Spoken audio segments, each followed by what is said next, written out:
आज के इस वीडियो में मैं आपको दिखाने वाला हूँ एक बहुत ही बेहतरीन प्लान जिसका लेआउट आपके सामने है। इस प्लॉट के साइज की अगर हम बात करें तो 25 बाय 30 का ये प्लॉट है और इसको हमने बहुत ही बेहतरीन तरीके से डिजाइन किया हुआ है। तो चलिए एक बार हम इसका देख लेते हैं डायमेंशन। इसका जो फ्रंट है वो 25 है और इसकी जो गहराई है वो 30 फुट है और यहाँ पे जो आउटर वॉल है वो हमने 9 इंच की रखी है टोटल। अब हम बात कर लेते हैं इस प्लॉट का जो है स्क्वायर फीट एरिया जो है बनता है 750 स्क्वायर फीट और इसका जो गज बनता है वो आपका 84 गज। अब हम बात कर लेते हैं ग्राउंड फ्लोर की रिक्वायरमेंट कि हमने ग्राउंड फ्लोर पे क्या क्या डिजाइन किया हुआ है, किस तरीके से डिजाइन किया है और क्या क्या चीजें हमें मिल रही हैं। तो यहाँ पे हम देखेंगे पॉइंट वाइज, यहाँ पे आपको ड्राइंग कम गेस्ट रूम मिल रहा है, प्लस आपको यहाँ पे डाइनिंग मिल रहा है। डाइनिंग आप 4 सीटर या फिर 6 सीटर दोनों यूज कर सकते हैं। आपको 2 बेडरूम मिल रहा है, प्लस आपको 2 यहाँ पे बाथरूम, एक अटैच और एक कॉमन मिल रहा है। किचन सेपरेट होगा और सीढ़ी जो होगा आपका रेंट के हिसाब से भी आप इसको यूज कर सकते हैं इन फ्यूचर अगर आपको करना हो तो। यहाँ पे आपको पार्किंग भी मिल रही है। तो ये सारी चीजें आपको यहाँ पे मिल रही है ग्राउंड फ्लोर पे। अब हम देख लेते हैं कि ये वीडियो में जो क्या क्या डिटेल होगी। आपका 2D प्लान होगा जो हम अभी दिखा रहे हैं आपको, 3D इंटीरियर प्लान जो हम आपको दिखाने वाले हैं, जिसमें आपको सारी चीजें आपको विजुअलाइज हो जाएंगी। मटेरियल प्लस एग्जैक्ट बनने के बाद कैसा दिखेगा आपका घर, वो सारी चीजें आपको यहाँ पे मिलेगी। उसकी जो है कंस्ट्रक्शन कॉस्ट मैं आपको बताऊंगा, प्लस कॉलम की प्लेसमेंट भी आपको दिखाऊंगा। तो ये सारी चीजें इस वीडियो में होने वाली है, तो इसलिए वीडियो को ध्यान से देखें। ये हमारा 3D प्लान है जिसको आप इंटीरियर प्लान भी बोलते हैं और इसको देखने के बाद काफी हद तक लोगों का कॉन्सेप्ट क्लियर हो जाता है कि घर बनने के बाद कैसा दिखेगा। यहाँ पे आपको मटेरियल देखने को मिलता है कि कहाँ पे क्या मटेरियल हमने यूज़ किया हुआ है, उसके हिसाब से आप इसको रिप्लेस भी कर सकते हैं। प्लस कहाँ पे फर्नीचर की प्लेसमेंट हमने किस तरीके से की हुई है, वो सारी चीज़ें आपको यहाँ पे विजुअलाइज होती हैं। यहाँ पे हम आपको इसके साइजेस भी बताते हैं। तो चलिए शुरू करते हैं एंट्री से। ये हमारी मेन एंट्रेंस है जिसकी चौड़ाई हमने रखी है 6 फुट। यहाँ पे आप नॉर्मली गेट लगा सकते हैं एक छोटा सा। इसके आगे का जो पार्ट है वो सीढ़ी, एज अ सीढ़ी रूम आप बोल सकते हैं या फिर आप पार्किंग भी बोल सकते हैं। तो हम यहाँ पे आपको बताएंगे कि जो सीढ़ी वाला जो एरिया है उसका साइज क्या है। 11 फुट इसकी चौड़ाई है और 8 फुट 6 इंच इसकी लंबाई है। और हाँ, एक बहुत ही इंपॉर्टेंट चीज मैं बताना भूल गया कि इस प्लान की डिजाइनिंग जो है वास्तु के हिसाब से बिल्कुल भी नहीं है, इसलिए वास्तु इसमें एक्सपेक्ट ना करें। अब यहाँ पे जो है सीढ़ी की जो चढ़ाई है कुछ इस तरीके से, हम यहाँ पे पार्किंग से 2 स्टेप चढ़ने के बाद अपने ग्राउंड लेवल पे पहुंचते हैं और ग्राउंड लेवल से हमारे जो है स्टेपिंग शुरू होती है फर्स्ट फ्लोर के लिए। यहाँ से आप सीढ़ी को ऐसे जाएंगे और ये सीढ़ी आपका इधर भी घूमेगा। तो इस तरीके से आपके टोटल जो है 17 या फिर 19 स्टेप आप यहाँ तक कंप्लीट कर सकते हैं। तो उस हिसाब से क्या होगा कि आप 11 या फिर 12 फुट आप हाइट रख सकते हैं ग्राउंड फ्लोर की। अगर आप 17 स्टेप रखते हैं तो नॉर्मली आप 11 फुट रखेंगे। अगर आप 19 या फिर 21 स्टेप देते हैं तो आप 12 फुट हाइट ग्राउंड फ्लोर की रख सकते हैं। सीढ़ी की जो चौड़ाई हमने यहाँ पे रखी है, ये चौड़ाई 3 फुट की है और इसका जो ट्रेड साइज है वो 10 इंच का है। चलिए अब हम देखते हैं घर की जो मेन एंट्रेंस है। और हाँ, सीढ़ी की जो है एक और बात है कि ये सेपरेट सीढ़ी है और इसको पर फ्लोर के हिसाब से आप रेंट पे दे सकते हैं। इसकी जो गेट की जो चौड़ाई है, ये जो डोर है आपका फ्लैट का जो डोर है वो 3 फुट 9 इंच चौड़ा है और हाइट जो है आप अपने हिसाब से जो भी आप घर की हाइट रखेंगे 11 फुट 12 फुट उसके हिसाब से मैक्सिमम जो है 9 फुट तक आपकी डोर हाइट होती है, 7 से लेके 9 के बीच में होती है। तो आपको जो भी कंफर्टेबल हाइट लगता है आप रख सकते हैं, 7 फुट हाइट से लेके 9 फुट हाइट। अब हम बात करते हैं, जैसे ही हम एंट्री यहाँ से करते हैं घर से तो राइट साइड में आपका किचन आता है। तो किचन में हमने कुछ इस तरीके से प्लेसमेंट की है। तो यहाँ पे आप देख सकते हैं कि यहाँ पे आपका सिंक मिल रहा है, यहाँ पे आपको कुकटॉप मिल रहा है और यहाँ पे इसकी वेंटिलेशन के लिए जो है आप यहाँ पे सामने से इधर सीढ़ी पे अपने वेंटिलेशन विंडो दे सकते हैं। यहाँ पे आपका हॉब, ये आपका सिंक। अब हम देख लेते हैं किचन की साइज कितनी हमने ली हुई है। यहाँ पे किचन का साइज जो है 7 foot by 8 foot 2 inch. 8 foot 2 inch आपका जो है ये लेंथ है, यहाँ से लेके यहाँ तक 8 फुट 2 इंच, और 7 फुट आपका यहाँ से लेके यहाँ तक चौड़ाई। चलिए अब हम देख लेते हैं यहाँ पे ड्राइंग रूम। ड्राइंग रूम में सीटिंग आप देख सकते हैं किस तरीके से हमने की हुई है। सीटिंग प्लस यहाँ पे डाइनिंग टेबल किस तरीके से अरेंज किया हुआ है, तो इस तरीके से आप भी कर सकते हैं। और ये एक बहुत ही बड़ा ड्राइंग रूम आपको मिलता है यहाँ पे। तो सबसे पहले हम बात करते हैं ड्राइंग रूम का साइज। तो ड्राइंग रूम का साइज जो हमने कवर किया है वो इस वाली वॉल से लेके इस वाली वॉल तक, इसकी लेंथ मैं आपको बताता हूँ।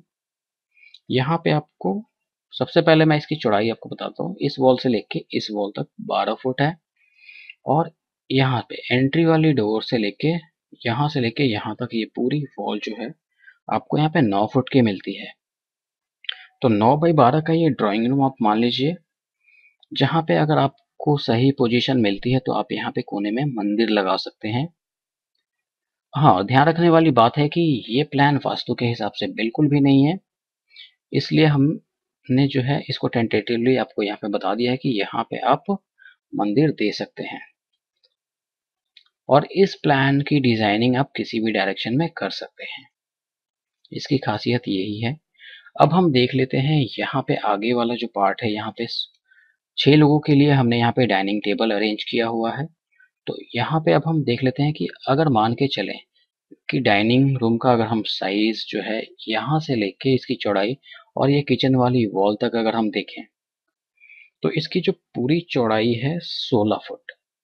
यहाँ से लेके यहाँ तक आपको 16 फुट मिल रही है, और इस वॉल से एंट्री वाली डोर से लेके इस वाली डोर तक आपको मिल रही है 8 फुट 2 इंच। जो किचन की लंबाई है वही आपको यहाँ पे 8 फुट 2 इंच मिल रहा है। तो इस हिसाब से 16 बाई 8 फुट 2 इंच का आपका डाइनिंग हॉल हो गया पूरा, यहाँ से लेके ये पूरा। अब हम बात करेंगे ड्राइंग एंड डाइनिंग का जो है, आपको यहाँ पे पूरा साइज क्लियर हो गया। अब हम बात करते हैं बेडरूम 1 की। ये हमारा बेडरूम 1 है, और बेडरूम 1 का जो साइज है 9 फुट 4 इंच इसकी चौड़ाई है और 11 फुट इसकी लंबाई है। तो 9 फुट 4 इंच बाई 11 फुट का ये बेडरूम हो गया, जहाँ पे आपको एक किंग साइज बेड, एक अलमारी और एक एलसीडी मिल रही है। यहाँ पे फ्लोरिंग जो है हमने वुडन रखी है। कॉमनली जो है हम हर बेडरूम में वुडन फ्लोरिंग देते हैं, और बाकी ड्राइंग रूम एरिया में हम जो है वाइट मार्बल पत्थर यूज करते हैं। तो इस हिसाब से आपकी डिजाइनिंग जो है होगी। यहाँ पे पीछे हमने वेंटिलेशन विंडो दिया हुआ है। कई लोगों को ये विंडो दिखता नहीं है, क्योंकि यही जो है वेंटिलेशन का सोर्स होता है, क्योंकि कई सारे कमेंट आते हैं कि वेंटिलेशन का कोई सोर्स नहीं है। तो आप देख सकते हैं साफ साफ कि ये हमने विंडो की पोजीशन बताई हुई है, तो आप इस तरीके से दे सकते हैं। तो यहाँ पे आपको किंग साइज बेड जो होता है 6 फुट बाई 6.5 फुट का, या फिर 6 फुट 3 इंच बाई 6.5 फुट, या फिर 6 फुट 9 इंच का साइजेस अपने हाइट के हिसाब से जो है थोड़े बहुत इंक्रीज और डिक्रीज कर सकते हैं, उसमें कोई प्रॉब्लम नहीं है।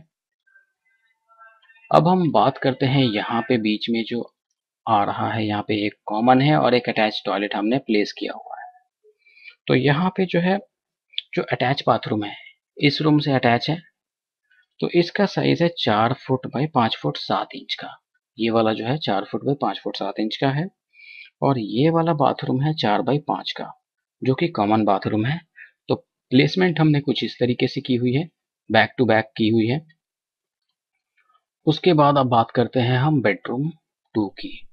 ये हमारा बेडरूम 2 है, और यहाँ पे भी आपको ये तीनों चीजें मिलती हैं, बेड, अलमारी और आपको यहाँ पे एलसीडी पैनल, प्लस वेंटिलेशन के लिए आपको यहाँ पे विंडो मिल जाती है। वेंटिलेशन के लिए हमने विंडो जो है हर जगह दिखाया हुआ है, जहाँ पे भी पॉसिबिलिटी है वहाँ पे दिखाई हुई है। जैसा कि हमने बताया कि इस साइड आपका वॉल नहीं, इधर अदर प्रॉपर्टीज है, तो इसलिए हमने यहाँ पे प्लेस नहीं किया है। बाकी सारी चीजें आपकी कुछ इस तरीके से है प्लेसमेंट। हाँ, इस रूम का जो साइज है आपका वही 9 फुट 4 इंच बाई 11 फुट का ये बेडरूम का साइज है। उम्मीद करता हूँ सारे साइजेस वगैरह क्लियर हो गए होंगे। अब हम बात करेंगे इसकी कंस्ट्रक्शन कॉस्ट और कॉलम की प्लेसमेंट। ये हमारा कॉलम प्लेसमेंट प्लान है और यहाँ पे हमने कॉलम की प्लेसमेंट कुछ इस तरीके से की हुई है, जैसा कि आप देख सकते हैं। तो कॉलम की प्लेसमेंट में आगे बढ़ने से पहले मैं आपको यहाँ पे दो चीज़ें जो छूट गई थी पीछे वो मैं बताने जा रहा हूँ। तो यहाँ पे जो है पार्किंग तो मैंने आपको बता दिया, लेकिन पार्किंग में ये नहीं बताया कि क्या होगा।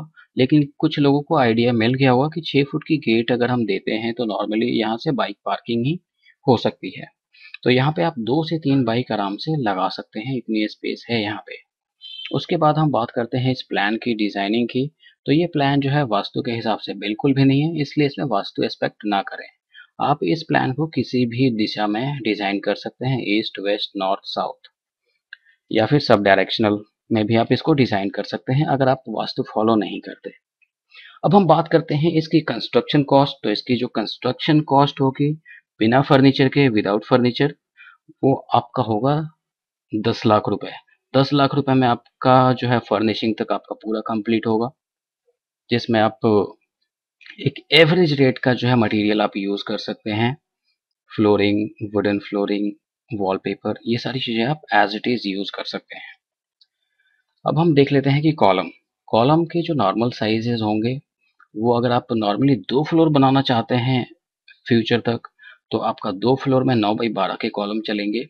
अगर आप बिल्डर फ्लोर बनाते हैं 5 फ्लोर तक, स्टील्ट प्लस 4, तो ये 5 फ्लोर हो जाते हैं टोटल। तो 5 फ्लोर अगर बनाते हैं तो ये आपका 9 बाई 18 के कॉलम हो जाएंगे। यहाँ पे 9 बाई 18 के कॉलम हो जाएंगे। अब हम देख लेते हैं कि इसमें से हम कौन सा कॉलम हटा सकते हैं। तो सिर्फ एक ये वाला कॉलम जो है आप यहाँ से हटा सकते हैं। दोनों कंडीशन में, आप 2 फ्लोर बनाएं या फिर 5 फ्लोर बनाएं, यहाँ पे आप ये कॉलम हटा सकते हैं। और यहाँ पे एक जो है बीम जाएगी जो कि फ्लैट बीम होगी, इस बात का आप जरूर ध्यान रखें। इस वीडियो में बस इतना ही। उम्मीद करता हूँ ये वीडियो काफ़ी लोगों के लिए हेल्पफुल होगी, इसलिए इस वीडियो को ज़्यादा से ज़्यादा शेयर करें जिससे दूसरों की भी हेल्प हो सके। वीडियो देखने के लिए धन्यवाद।